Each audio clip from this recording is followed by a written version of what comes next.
ይሄ ያው የቻይናውያን አንድ ህክምና ነው፣ ባህላዊ ህክምና ነው። አረ ወይኔ እጅሽ ብቻ ነው እንደሚያመው?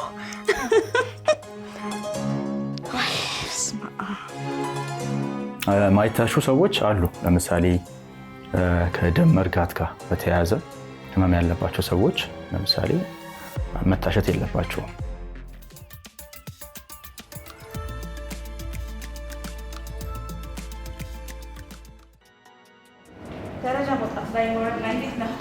ያው ታውቂያለሽ በፊት በጣም ይደክመኝ ነበር በተለይ ደረጃ ስወጣ አካባቢና አሁን ከቅርብ ጊዜ ወዲህ ግን የእንቅልፍ ስርዓቱን ለማስተካከል ምናምን ማታ ላይ በጣም የእግር መንገድ ወክ ማድረግ ጀምሬያለሁ እዚሁ አካባቢ ላይ። ጧትም ደግሞ ስፖርት በተወሰነ እንቅስቃሴ ማድረግ ጀምሬያለሁ እና ከዛ በኋላ ደረጃ ስወጣ ያን ያህል ብዙም የሚያደክም ነገር የለውም። እንዳንቺ የፈጠንኩ ባልወርድም ባልወጣም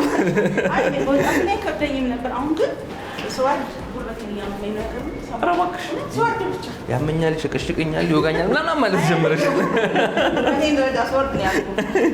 በጣም ወቅስ አደርግም ተረከዘ አካባቢ ይሰማኝ ጀምሯል።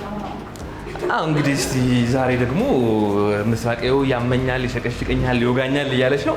እንዲሁ ሶሻል ሚዲያ ላይ ሲዘዋወሩ ካገኘናቸው እንግዲህ ከጤና ጋር በተገናኘ የውስጥ እግር ማሳጅ በጣም በሰፊው ሰሞኑን በማህበራዊ ሚዲያዎች እየተሰራጨ ነው ያለውና ለጤናም ደግሞ ከፍተኛ ጥቅሞች አሉት የሚባሉ ነገሮች እየተንሰራፉ ነው በከተማችን ውስጥና እስቲ ወደዛ እንጎብኝ በማለት ምስራቅንም ደግሞ የሚወጋትን፣ የሚሸቀሽቃትን፣ የሚሰባብራትን ነገር እንግዲህ እንዲያዩላት በሚል ወደዛ ልንሄድ ነው። እንግዲህ ያው ላሳከማት ነው በሚል ነው እንግዲህና እስኪ እዛው ቦታ ላይ ሄደን ምን እንደሚፈጠር እስቲ እኛም ደግሞ እናያለን። ሰዎች ያለቅሳሉ ይባላል፣ ይሸማቀቃሉ ይባላል። እዛው ሄደን እስቲ የሚሆነውን እንይ።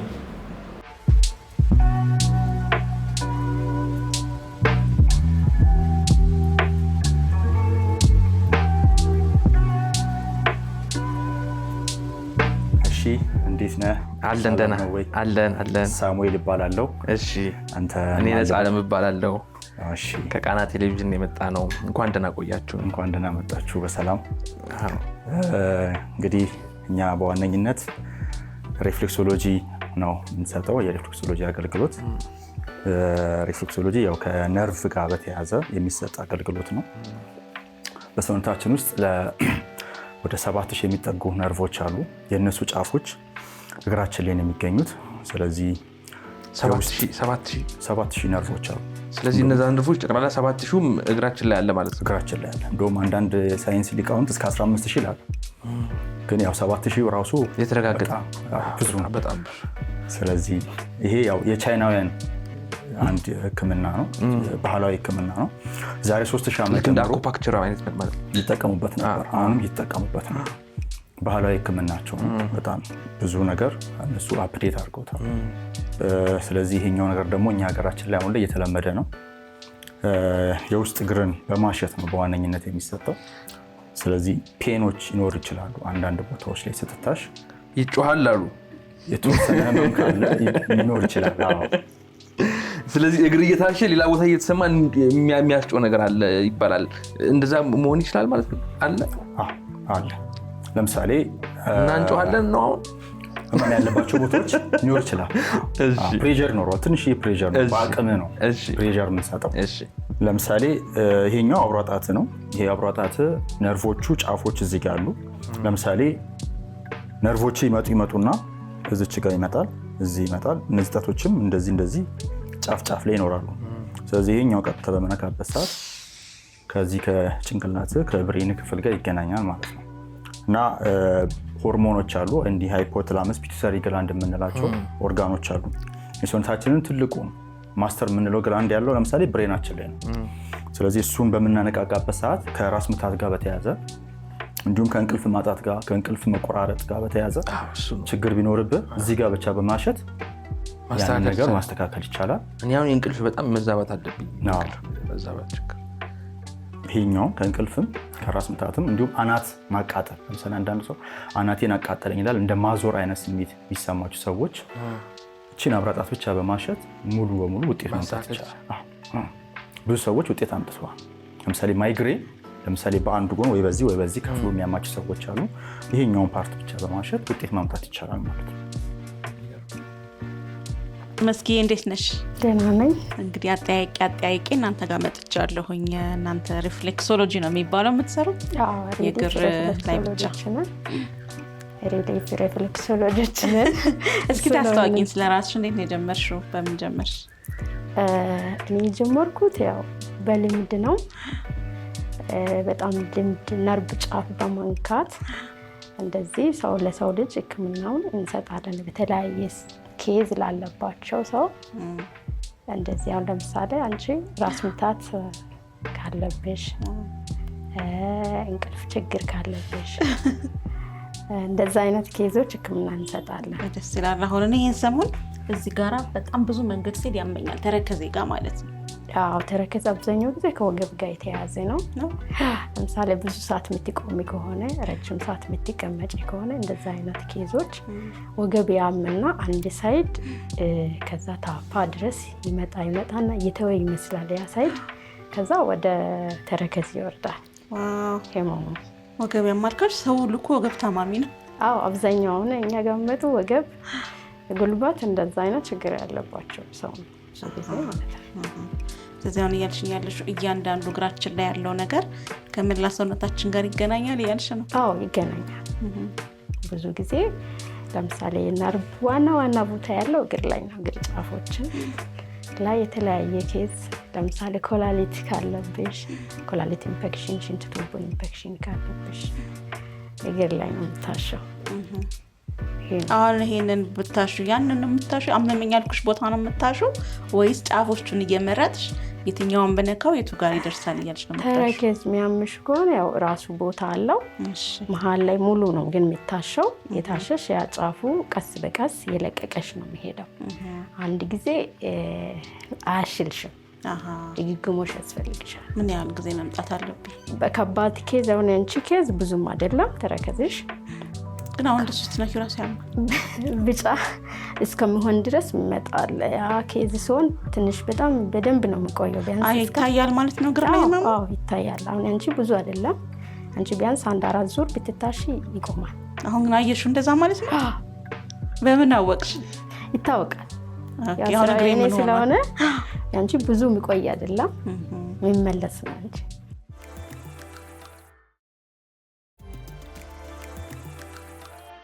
አሁን ቦታዎች ላይ ትንሽዬ ፕሬስ አደርጋለሁ፣ ፕሬሸር ጨመር አደርጋለሁ የምትችለውን ያህል። ግን ምንድነው አሁን ይሄ ለምሳሌ እዚህ ጋር አሁን ጫን ብያለሁ። ከተወሰነ ዙር በኋላ ደግሞ እያሸሁት ያን ቦታ እያሸሁት ሲመጣ እየለቀቀ እየቀነሰ ይመጣል። ነርቮቹ እየተነቃቁ እዚህ ጋር ደግሞ አላስፈላጊ ነገሮች እየተወገዱ ይመጣሉ ማለት ነው። እና ደግሞ ሪፍሌክሶሎጂ ያው የሚተገበረው በጣቶቻችን። ለምሳሌ ማሳጅ ስንል ኖርማል ማሳጅ ስንል በእጃችን ሙሉ በእጃችን ሙሉ ሰውነት ላይ ያርፋል ኖርማሊ፣ ወይም ፉት ማሳጅ ምንለው። ሪፍሌክሶሎጂ ሲሆን ግን በጣቶችን የምተገበረው ጣቶች ብቻ ነው የሚሰሩት። ጣቶች ወይ ይሄኛው ጣት ወይ ይሄ ግን አብዛኛው አብራ ጣትና አመልካች ጣት ናቸው። እነሱ ብቻ ናቸው በቃ ስራውን የሚሰሩት እነሱ ብቻ። ሌላ ፕሬሸር አይኖርም። ስለዚህ አሁን ለምሳሌ እኔ እንዲህ አድርጌ ዝም ብዬ እንዲባሽ ማሳጅ ነው እንጂ ማሳጅ ነው። ነርቮችን አልጫነም። ግን እንዲህ ባረግስ አሁን ይሄ አከርካሪ መስመር ነው። ለምሳሌ ከወገብ ጋር በተያዘ ከማጅራት ህመም ጋር በተያዘ ለምሳሌ የማጅራት ክፍል አለ እና የመቀመጫ ክፍል ደግሞ እዚህ ድረስ ይደርሳል። የአከርካሪያችን አከርካሪ ራሱ በ5 ነው የሚከፈለው። አንዱ ከርቪካል ይባላል። ራሱ ልክ እንደ ወገብ ነው እንዲህ እያለ ነው። ስለዚህ አንዱ ከርቪካል የምንለው አለ፣ ከዛ ቲዮራሲክ የምንለው አለ፣ ከዛ ሉምበር የምንለው አለ፣ ከዛ ሳክራል የምንለው አለ፣ ከዛ ኮክሲ የምንለው አለ። ሳክራልና ኮክሲ ሲጨራችን ላይ የምናገኛት አጥንት ናቸው። ከዛ ይሄ ሉምበር አለ። አሁን ሉምበር የሚባለው ክፍል ነው አብዛኛው ሰው የወገብ በሽተኛ ነው። ይሄ ዲስክ ያለበት ቦታ እሱ ነው። ለምሳሌ ሰው ጎንበስ ብሎ ቀና የሚልበት እንቅስቃሴ የሚያደርግበት ክፍል ይሄ ጀርባችን የታችኛው ክፍል የምንለው አለ፣ እሱ ነው በዋነኛነት። ብዙ ሰዎች አሁን ከወገብ ህመም ጋር በተያዘ ህመም እያጋጠማቸው ወደኛ እየመጡ ያሉትና ይሄኛውን ነገር ለምሳሌ በእግር በመታሸት ብቻ ማዳን ይቻላል፣ ማስተካከል ይቻላል። ያለ መድኃኒት፣ ያለ መርፌ፣ ያለ የሚቀባ ነገር ያለበት ትታሻለህ፣ ውሃ ጠጣለህ፣ 1-2 ሰዓት ታርፋለህ፣ ከዛ ወደ መደበኛው ስራ ትገባለህ። ወገብ ህመም ደግሞ ካለብህ ያለብን ስራዎች ደግሞ ትቀንሳለህ። ለምሳሌ ብዙ ሰዓት መቀመጥ ካለ፣ ብዙ ሰዓት መቆም ካለ እነዚህን ማመጣጠን አለብህ። ከባድ እቃዎች ማንሳት ካለ እነሱ መቀነስ መቻል አለብህ እና ውጤት ለማግኘት በእንደዚህ አይነት መልኩ ትቀጥላለህ ማለት ነው። ስለዚህ ሙሉ ላቦራቶሪ እዛ እግር ላይ ብቻ መደረግ ይችላል ማለት ነው። እነዚያውም በትንሹ ነው የነገርኩህ። ሌሎችም አሉ። ለምሳሌ ከአይን ክፍል ጋር በተያያዘ እዚህ ጋር ለምሳሌ ይሄኛው ፓርት የአይናችን ክፍልን የሚወክል ነው። ለምሳሌ አይን ከሞባይል አጠቃቀም ከኮምፒውተር አጠቃቀም ጋር እንደ ብዥታ አይነት ቢኖርበት፣ እንዲሁም ከአለርጂ የአይን አለርጂ የምንለው አለ፣ ከእሱ ጋር በተያያዘ ህመም ቢኖርበት ይችኛው ፓርት ብቻ መጠነኛው ግፊት ነው በደንብ አይደለም በማሸት ማስተካከል ይቻላል። ሲደጋገም ታየዋለህ። እዚህ ጋር አሁን የጠጠረ ነገር ሲኖር ቢጫነት ይቀይራል። ተረከዛችን ወደ ቢጫነት ሲቀየር ራኬዝ ትንሽ ሪስክ አለ፣ ይቆያል። ለማመለስ ወደ ቦታው ድግግሞሽ ያስፈልጋል። ለምሳሌ ከ7 እስከ 10 ዙር አንድ ሰው መሄድ አለበት። ቀስ በቀስ ነው። ናርቭ ጫፍ ስለሆነ ናርቫችን ሲጀመር አንድ ሰው ሲታመም ቀስ እያለ ነው የሚሻለው፣ በአንድ አይደለም። ለምሳሌ ታይሮይድ ጋር ችግር ካለብሽ እንደዛው። ስለዚህ አሁን እነዚህ አንቺ የምትሰሪው ስራ አሁን በጣትሽ ነርቮቹን ማነቃቃት ነው። ነርቮቹን ታረጋቸው ነርቮቹን በማነቃቃት ነው ስራ የምንሰራው። አንድ ሰው ነርቡ ከተነቃቃ ጤናማ ነው መሆን። ነርቭ ማነቃቃት ነው ስራችን የምንሰራው። እኔ በየቀኑ ባሻው ስራስ በየቀኑ አይሆንም። እሺ ለምሳሌ አንድ ዛሬ አሁን ታሽተሽ 2 ቀን ማረፍ አለብሽ። ከዛ በኋላ ያው አንቺ የምትታሺው ግን ራስሽ የምታሺ ከሆነ አይሆንም ለራስሽ። ቦታውን ማወቅ አለብሽ። ለመሰልሽ እንደዚህ ያልኩሽ ብዙ ሰው ወገቡን ሲያመው እግሩን ሲያመው ሲደክሙ ሰው ይጠራና በአካባቢ ያለውን ሙቋ ውስጥ ይዘፈዝፍና በጫው በምናምን አድርገን ከዛ በአካባቢ ያለውን ሰው በሙሉ እግሬን ሹኝ እንላለን። እሱ በተለምዶ ያው በባህላችን ይባላል። ግን ለጊዜው እሱም ትንሽ ለውጥ ሊሰጥ ይችላል። ግን ቦታ ያሳርፋል ማወቅ አንድ ሰው አውቆ ግን ብታሽ ያ ሰው የሚያሽ ሰውን ቢያቅ ውጤታማ ነው መሆን። ሳናቅል ልናጠፋ እንችላለን ማለት ነው። አለ አሁን ለምሳሌ ልብ ኬዝ ጋር ያለባቸው ሰዎች ከሆነ ግፊት ችግር ላለባቸው ሰዎች ከሆነ የሚነካ ነው የማይነካ ቦታ አለ። አረ ያንን ለይቶ አንድ ሰው ከታሽ ስለዚህ እያንዳንዱ ከምን ጋር እንደተያዘ ታውቂዋለሽ ማለት ነው? አውቃለሁ። እስኪ ንገሪኝ። አሁን ለምሳሌ እንቅልፍ ችግር አለብሽ እንጂ ትንሽ ምን አወቅሽ? ያው በመንካት ነው እንደዚህ ያማል እሱ ጋር በጣም አሁን ስትነኪው በደንብ ከስራ ጫና ይሁን ምን ይሁን። አዎ በጣም ከዛ ይሄ እንደዚህ ስለታሽ የእንቅልፍ ሁኔታ ይሻሻላል ማለት ነው? ይስተካከላል። እስማ ይስተካከላል። ያልባል አይዞሽ እንደውም ቁጭ ጫና አላረኩም። ኧረ አዎ ጫና ማድረግ ያለበት። አሁን የምታሹ መጀመሪያ ሲታይ ቀላል ይመስል ነበረ። አሁን ግን ያማል ያለው። ለምንድን ነው የሚያመኝ እንደዚህ? ይሄ ከብሬን ጋር ይገናኛል። ኦኬ። አሁን ቅድም ያልሽ የእንቅልፍ ችግር ምናምን እንቅልፍ ችግር ለራስ ምታት። ኦኬ። ያንዳንዱ ነገር ዋናውና ተጫፍ አለዛ እንደዚህ ያላበኛለሁ። ኦኬ። ሰላም አይንሽ ይቀላል።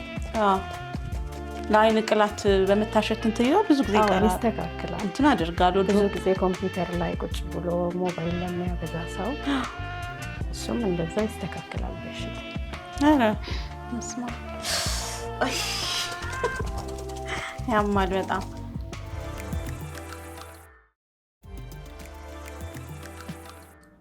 የሆነ ፔኑ ግን የሆነ እንደ የሚያሰቃይ አይነት ሳይሆን የሆነ ደስ የሚል እንደ ሶስ አይነት እና ስለቀ ይለቃል። አሁን እንዲህ ስለቀ አይኖርም የሚቆይ ደስ ይላል። ለምሳሌ ይሄኛው ደግሞ የጆሮ ክፍል ነው። ለምሳሌ ከጆሮአችን ጋር በተያያዘ ጩኸት አይነት ስሜት ካለ እሱ ማስተካከል ይቻላል። እንዲሁም ደግሞ የሚበላ ነገር ካለ እሱን ማስተካከል ይቻላል። አንዳንድ ሰው ለምሳሌ በጣም በላኝ ብሎ በቁልፍ ምናምን ያደርጋል። እሱ ብዙ ጊዜ አይመከርም። ለኢንፌክሽን ያጋልጣል። ጠቅጠቅ በማድረግ ፊክስ ማድረግ ይቻላል። ማጅራት እንዴት ነው ያማል? ማጅራት። ሌላ ጊዜ ነው የምትለኝ? አዎ የሆነ ሰዓት ከትራስ ጋር ምናምን በተገናኘ? አዎ ከትራስ ጋር የምትለው ነገር ቢሮ ላይ ብዙ ሰዓት ትቆያለህ። ለምሳሌ ኮምፒውተር ጋር በተያዘ ኮምፒውተር ጋር ቆያለሁ እንጂ ቢሮ ላይም ያው ከኮምፒውተር ጋር ቁጭ ማለት ረጅም ሰዓት ልቆይ እችላለሁ። ይሄኛው እንግዲህ ቅድም እንዳልኩ የአከርካሪ ክፍል ነው። ብዙ ጫናዎች ያሉት ሰውነታችን የአከርካሪ ክፍል ነው። ምክንያቱም የሰውነታችን ዘንግ የምንቆምበት የምንሰራበት ዋናው ክፍል ያለው አከርካሪያችን ነው። ስለዚህ አከርካሪያችን በብዙ መንገድ ሊጎዳ ይችላል። እነዚህን ጉዳቶች ደግሞ ያው በእንደዚህ አይነት መልኩ ማስተካከል ይቻላል።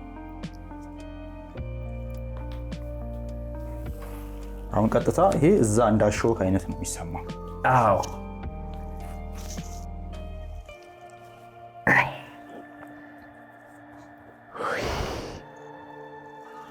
እሱ ደግሞ ምንድን ነው? ለምሳሌ ይሄኛው አንዱ ክፍል ነው የዚህ የጎድን ለምሳሌ እዚህ አካባቢ ላይ በጣም የሚያም ቦታ ነው። ያማል። ለምሳሌ በምታስልበት ሰዓት በምታስነጥስበት ሰዓት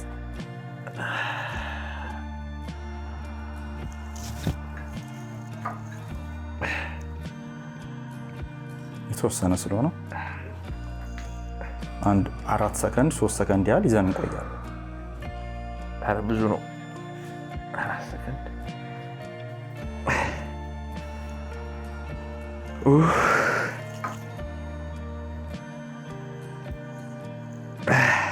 ይሄኛው ደግሞ የጀርባ የመሀለኛው ክፍል ነው።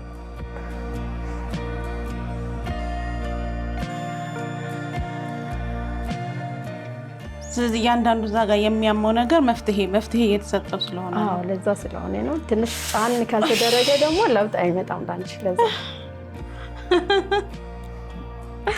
በስማ አሁን የምር አይን መቅላት አለ። አዎ አውቀዋለሁ። እና እኔ የተባልኩት ምን መሰለሽ አይንሽ ይደርቃል፣ በጣም ብዙ አጠጪ።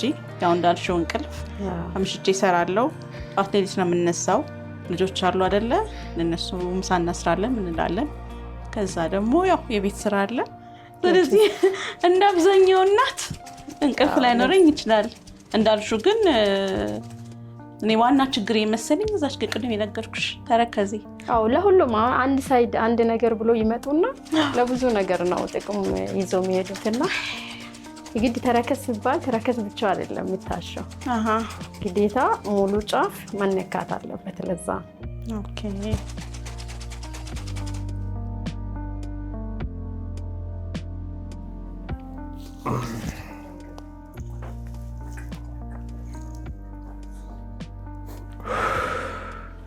አንተ እንዴት ወደዚህ ሙያ ውስጥ ልትገባ ቻልክ? ወይ ደግሞ መቼ ነው የገባኸው?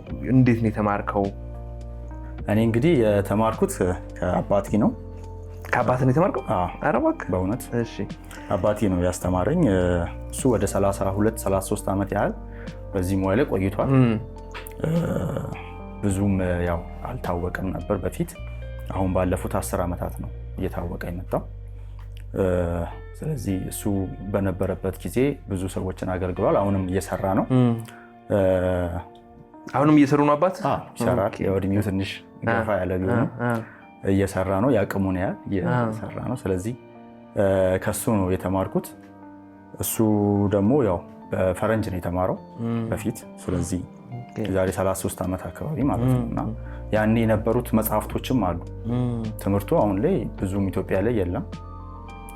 በሪፍሌክሶሎጂ ትምህርት የለውም። ግን ያው እኔ በእንደዚህ አይነት መልኩ ነው ያዳበርኩት። ለማስተማርስ ማለት ታዲያ አሁን እሳቸው እንግዲህ እድለኛ ሆነው ከ33 ዓመት በፊት በውጭዎች ተማሩና መጽሐፎችም አሉ ብለኛል፣ ለአንተም አስተምረዋል። እና አሁን ለሌሎች ሰዎች በማስተማር ደረጃ ወይ ደግሞ በትምህርት ቤት ደረጃ ለሌሎች ሰዎች ትምህርቱን ለማድረስ አላሰባችሁም ወይስ? አስበናል። ምክንያቱም በጣም አንገብጋቢ ጉዳይ ስለሆነ ብዬ ነው። ማለት የሌለን ነገር ብዙ ሰዎች ይጠይቁኛል። አሁን ለምሳሌ በቲክቶክ ብዙ ሰዎች ስልጠና አላቸው ወይ ብሎ ይጠይቁናል። ያው ለስልጠና ደግሞ ቦታ ያስፈልጋል፣ ጊዜ ያስፈልጋል፣ ጊዜ መስጠት ያስፈልጋል። እና እሱንም እያሰብኩኝ ነው ለወደፊት እንደዛ ነገር ሀሳብ አለኝ። ግን ያው ሙያው ፍቅር ሊኖር ይገባል። ለሙያው ፍቅር፣ ሰው መርዳት፣ ከውስጥ ተነሳሽነት ሊኖር ይገባል። የሳቲስፋክሽንም ጉዳይ ስለሆነ ለምሳሌ እኔ አንተን አሽቼ በቀጣይ ስትመጣ ከ2 ወይ ከ3 ዙር በኋላ ውጤት እጠብቃለሁ። እንዴት ነህ? ደህና ነው ወይ? ወገብ ጉዳይ እንዴት ሆነ? የጉልበት ጉዳይ እንዴት ሆነ?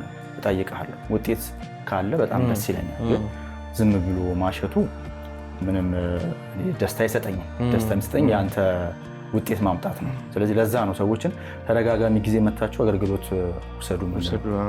እኔ ትዝታ እባላለሁ። ከደብረ ዘይት ነው የመጣሁት። ቲክቶክ ላይ ነው ያየኋቸው። እኔ ቁርጥምጭሚቴን፣ ወገቤን፣ ጉልበቴን፣ ትከሻዬን ነበር የሚያመኝ። የእንቅልፍ ማጣትም ነበረብኝ። አሁን ግን ሙሉ ለሙሉ ለውጥ አግኝቻለሁ። ተሽሎኛል ማለት እችላለሁ።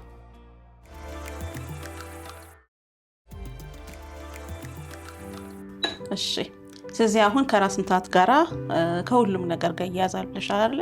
ፔሪድ ለሚዛባባቸው እነሱስ? አሁን ፔሪድ ለሚዛባባቸው ወይ ሲመጣ ከባድ ፌን ወይ ህመም እንዳለባቸው ሰዎች የምታሽበት ቦታ አለ። አሁን ለምሳሌ እንደዚህ አሽተን እንመልሳለን። አንደኛው ህመሙን ይቀንሳል። ህመም መጀመሪያ ላለባቸው ሰዎች ከሆነ እሱ ቀስ እያለ ነው፣ ግን የታሸች ከሄደች እየቀነሰ ይመጣል። ዞሮ ዞሮ በአንድ ቀን አይደለም ወይ ደግሞ ልክ ፔሪድ ሲመጣ ብቻም ሳይሆን በኖርማል ጊዜ ሳይመጣ አንድ ሴት ማምጣት ያለባት የግድ 1 ሳምንት ሲቀር ፔሪድ ከመምጣቱ 1 ሳምንት በፊት ታሽታ ብትሄድ በእርግጠኝነት ለውጥ ታመጣለች።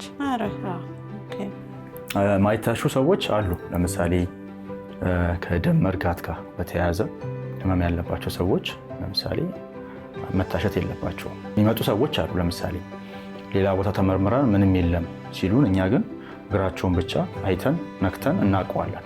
ስለዚህ ከደም መርጋት ጋር ሊሆን ይችላል ችግር ያለው። ወደ ሕክምና ሄዳችሁ ታዩ ነው የምንላቸው። እንዲሁም ነፍሰ ጡር ከሆኑ አስቀድመን እንጠይቃለን። 3 ወር በኋላ መታሸት ያለባቸው ቢሆንም ግን ለስለስ ያለ እሽት ነው የሚታሹት። ኖርማል ጠንከር ያለ አይነት አይደለም። እና ቁስል ነገር ለምሳሌ ኢንፌክሽኖች ካሉ እግር ላይ እነዚህ ነገሮች ካሉ መታሸት የለበትም። ይህን እንከለክላለን። ሌላኛው ደግሞ ፔሪድ ላይ ሆኖ ሴቶች መታሸት የለባቸው። ከፔሪዱ በኋላ መታሸት ያለባቸው፣ ህመሙን ያባብስባቸዋል። ያ አይመከርም። ይሄ ነው። ሌላው ከአጥንት ስብራት ጋር ለምሳሌ እግራቸው አካባቢ ወገባቸው አጥንት ስብራት ካለ እሱም እንዲታሹ አንመክርም።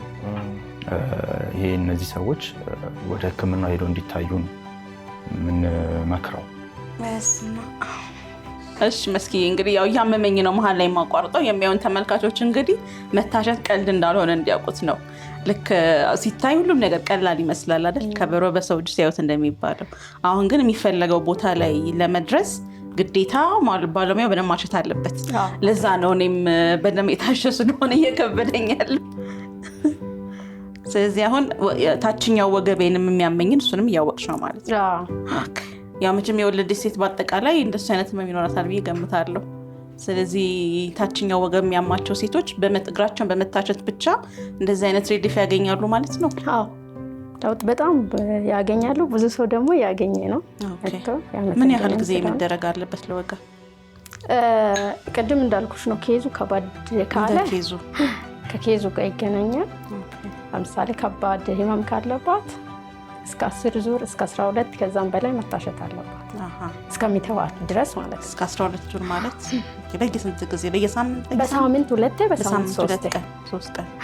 ቅርብ ቦታ ከሆነች ያው ሲለምድ በሳምንት 3 ነው የምትታሸው። በሳምንት 2 ግን አብዛኛው ጊዜ በአንድ ሳምንት በሳምንት 2 አንድ ሳምንት በሳምንት 3 ታደርጋለች። ከዛ ያረጋ ብዙ ሰው የተጠቀመ ስለሆነ ከዛ ምን ታዛላችሁ? አመጋገብ ላይ፣ ውሃ ላይ፣ አቀማመጥ ላይ? ማንኛውም ሰው እኛ ጋር አብዛኛው ውሃ ላይ ችግር አለበት። ውሃ እንጠጣ። ውሃ በደንብ መጠጣት አለበት። ማንኛውም ሰው በቀን ቢያንስ ከ2 ሊትር በላይ ይጠጣ። 2 ሊትር ያው ይባላል፣ ግን ብዙዎቻችን አንጠጣም። አብዛኛው ሰው አይጠጣም። እኔንም ጨምሮ ይማለውልሽ እንኳን 2 ሊትር አንድም አልጠጣም። ለስንት መከራ ነው የምጠጣው። ስለዚህ አሁን የማያመኝ ቦታ ስትነካው ምንም የማይሰማኝ ቦታ ላይ ኖርማል ጤነኛ የሆነ ቦታ ነው ማለት ነው። ሲነካ ደግሞ የሚያመው ቦታ ላይ እዛ ቦታ ላይ ችግር ሲኖር ነው ማለት ነው። ተፈጥሮ እኮ የሚገርም ትንሽዬ ያስፈልጋል። ስሜት ሊሰማ ይገባል።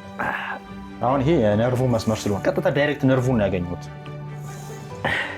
አሁን እዚህ ጋር በነካ ላይሰማ ይችላል። ነርቭ ብዙ ሰው ኧረ ወይኔ ትከሻ እንዴት ነው ይሰማሃል?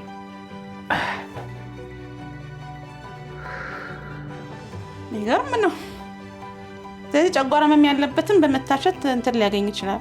ይሄ ሁሉ የውስጣችንን ነርቭ በማነቃቃት ህመሞቹን ትናቸው። ስለዚህ የህመማችን ሁሉ ምንጭ የነርቫችን ነገር ነው ማለት ነው። ከነርቭ ጋር ይያዛል። ሁሉም ሰው አሁን ለምሳሌ አንዳንድ ጊዜ ገጥሞሽ ከሆነ ጭንቅላት ኦፕራሲዮን ሲሆን እግር ይኬዳል። መራመድ እስከማያቅት ድረስ ያው ከላይ እስከታች የተያዘ ነርቭ ስለሚያያዝ ከዛ ኬዝ ጋር የተነሳ በጣም ነው የሚገርመው። እዚህ ለሁሉም ችግሮች መፍትሄ አለን እያላችሁ ነው? አለ። አሁን ለምሳሌ እዚህ ጋር ሳይነስ ወይም አለርጂ አፍንጫ ካለበት የሚተንከራፊ ከሆነ እንኮራፋ ይሆናል። ለማን ያውቃል? ባሌ ነው የሚያውቀው። እንግዲህ እንደዛው ይሆናል። ወይኔ እሱ ደግሞ ምንድን ነው? እሺ የሆድ ክፍል ነች። ለምሳሌ ቅድም እንዳልኩት ከአንጀት ክፍል ጋር ሆድ መንፋት፣ ሆድ ድርቀት ጋር በተያያዘ ለሚከሰቱት ነገሮች እንደዚህ በመታሸት ውጤት ማምጣት ይቻላል።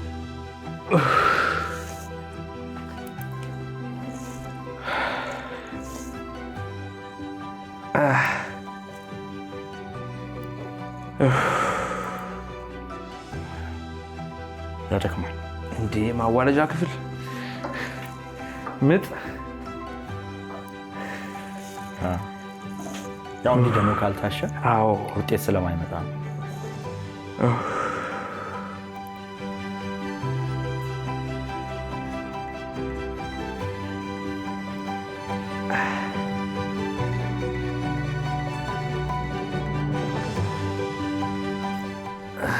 እሺ መጨረሻ አንድ አይዞህ። እሺ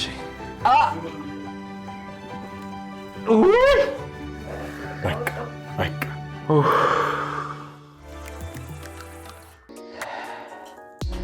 እሺ እንግዲህ ተመልካቾቻችን እንደምታዩት ምስራቅን ነበር ላሳክም ይዤ የመጣሁት። እኔ ሞክሬው አላቅም፣ በወሬ ነበር ሰምቼ እንግዲህ ለእሷ ለጤንነቷ ጥሩ ነው ብዬ ይዣት መጥቼ የነበረው። እንግዲህ እንደምታዩት እኔ ራሱ እየጮኩኝ እኔ ራሱ በጣም ብዙ ህመሞች እንዳሉብኝ ሲነገረኝ ነበርና ከወገብ ጋር በተገናኘ ከጉልበት ጋር በተገናኘ ብዙ አይነት ችግሮች ነው እንግዲህ የተገኙብኝ። እንደምታዩት እያስጮሁን ያሉት እንግዲህ በጣም ታተርፉበታላችሁ ሁላችሁም ብትሞክሩትና ጤንነታችሁን ብትጠብቁበት። በጣም የሚያስገርም የተፈጥሮ ነገር ነው የምታገኙበትና ሞክሩት እንላለን። እንግዲህ ሳምንት በሌላ ፕሮግራም እንገናኛለን። መልካም ጊዜ።